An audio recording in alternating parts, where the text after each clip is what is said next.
बच्चे की पहली सर्दी से परेशान है, बच्चे का नाक बंद है, तो आप इतने कंफ्यूज क्यों हैं। बहुत सारे क्वेश्चन आते हैं कि बेबी रब क्या है, वेपोरब क्या है। दोनों एक ही ब्रांड के हैं, विक्स के, कोई भी ब्रांड के ले सकते हैं।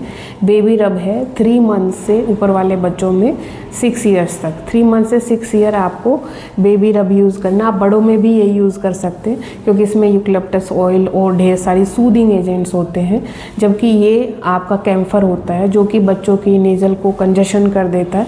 तो आपको ये वाली यूज़ नहीं करनी, आपको ये यूज़ करनी। कोई ब्रांड का प्रमोशन नहीं, किसी भी ब्रांड का ले सकते हैं।